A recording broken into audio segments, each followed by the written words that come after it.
ഇപ്പോൾ ABVP സംസ്ഥാന secretary EU Eswaraprasad നമ്മോടൊപ്പം ചേരുകയാണ്.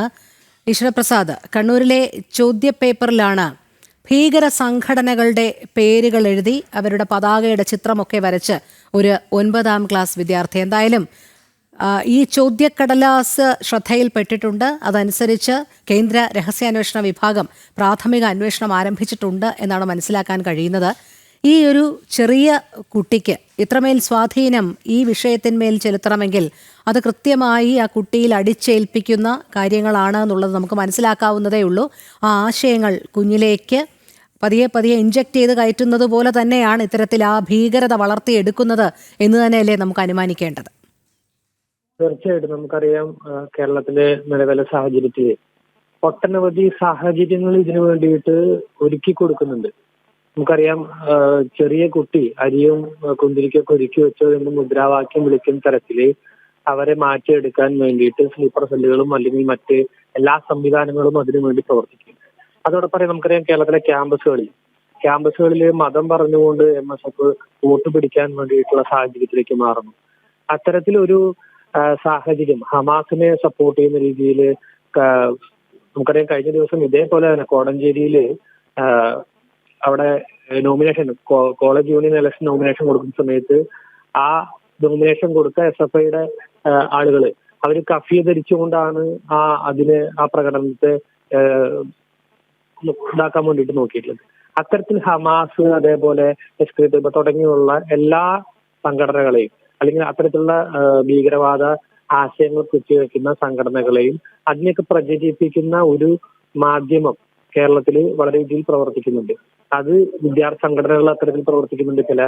അതുപോലെ തന്നെ നമുക്കറിയാം, ഇൻതിഫാദ പോലെയുള്ള മുദ്രാവാക്യം എടുത്തിട്ടുള്ള കലോത്സവങ്ങൾ, അതുപോലെ SDPI പോലെയുള്ള സംഘടനകൾ ചെറു കുഞ്ഞുങ്ങളുടെ കയ്യിൽ കൊടുക്കുന്ന അല്ലെങ്കിൽ അവർക്ക് കൊടുക്കുന്ന മുദ്രാവാക്യങ്ങളും അവർക്ക് വേണ്ടി കൊടുക്കുന്ന ട്രെയിനിങ്ങുകളും ഇത്തരത്തിൽ കേരളത്തിലെ വിദ്യാഭ്യാസ മേഖലയിലായാലും അതേപോലെ തന്നെ കുട്ടികളുടെ ഇടയിൽ പോലും വലിയ രീതിയിലുള്ള സ്വാധീനം ചെലുത്താൻ വേണ്ടിയിട്ട് ഇത്തരം ആശയങ്ങൾ പ്രചരിപ്പിക്കാൻ വേണ്ടിയിട്ട് ഒരു കൂട്ടം ആളുകൾ തയ്യാറാവുകയും അതിനെയൊക്കെ കണ്ണടച്ചുകൊണ്ട് സർക്കാർ മുന്നോട്ട് പോകുന്നൊരു സാഹചര്യവും കേരളത്തിലുണ്ട്. അതിന്റെ ഒരു ഉദാഹരണം, അതിന്റെ ഒരു ദൃശ്യമാണ് നമുക്ക് ആ ക്വസ്റ്റ്യൻ പേപ്പറിൽ കാണാൻ വേണ്ടിയിട്ട് സാധിച്ചിട്ടുള്ളത്. അതുമാത്രമല്ല ശ്രീ ഈശ്വരപ്രസാദ്, നമ്മൾ കണ്ടതാണ് അരിയും മലരും കരുതിക്കൊള്ളൂ എന്ന് പറഞ്ഞത് വെറും 7 വയസ്സുകാരനെ കൊണ്ടാണ് ആ മുദ്രാവാക്യം വിളിപ്പിക്കുന്നത് പോലും. എത്ര ചെറുപ്രായത്തിലാണ് ഇത്തരത്തിലുള്ള ഭീകരത ഈ കുഞ്ഞു മനസ്സുകളിൽ കുത്തി നിറയ്ക്കുന്നത് എന്നുള്ളതാണ്. ഒരുപക്ഷെ ഒരു പരീക്ഷാ ദിവസം ചോദ്യപേപ്പറിൽ ശ്രദ്ധിച്ചിരിക്കുന്ന ഒരു കുട്ടി അതിൻ്റെ ഉത്തരം എഴുതാനായിരിക്കണം സ്വാഭാവികമായും അവൻ്റെ മനസ്സ് ശ്രദ്ധിക്കുക. എന്നിട്ട് ഏതെങ്കിലും ഒരു നിമിഷം അവൻ്റെ മനസ്സ് അല്ലെങ്കിൽ ശ്രദ്ധ മാറുമ്പോൾ അവൻ എഴുതി പിടിപ്പിക്കുന്നത് ഹമാസും ഹൂതിയും ലഷ്കർ-ഇ തയ്ബയും ഒക്കെയാണ്.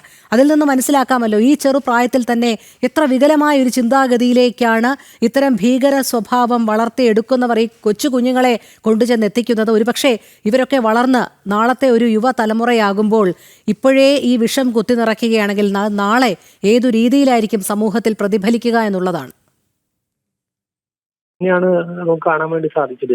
അത് SDPIയുടെ പ്രകടനത്തിലെ മുദ്രാവാക്യം മാത്രമല്ല, എല്ലാ തലത്തിലും ഇപ്പം ചെറിയ കുട്ടികൾ, ഒരു 7ാം ക്ലാസ്സുള്ള വിദ്യാർത്ഥികൾ, 7 വയസ്സുള്ള കുട്ടികൾ, അല്ലെങ്കിൽ ബിരുദം പഠിക്കുന്ന വിദ്യാർത്ഥികൾ, അവരിലേക്കൊക്കെ ഈ ഹമാസിനെ പോലെയുള്ള കാര്യങ്ങളെ സപ്പോർട്ട് ചെയ്യുകയും അതിനു വേണ്ടിയിട്ടുള്ള പ്രചരണങ്ങൾ കൊടുക്കുകയും തെറ്റായ സംഭവങ്ങളെ ചിത്രീകരിക്കുകയും ഒക്കെ ചെയ്യുന്നു.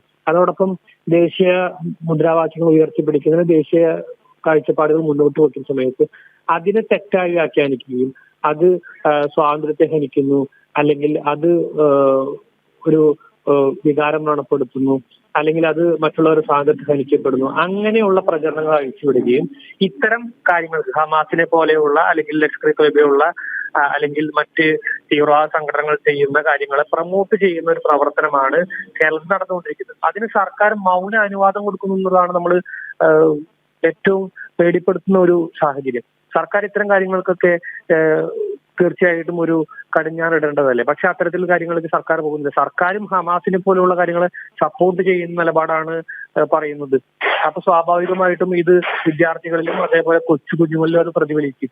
അതിനു വേണ്ടിയിട്ട് പ്രവർത്തിക്കുന്ന സംഘടനകൾക്ക് അതൊരു സ്വാതന്ത്ര്യമായിട്ട് മാറിയിരിക്കുകയാണ്.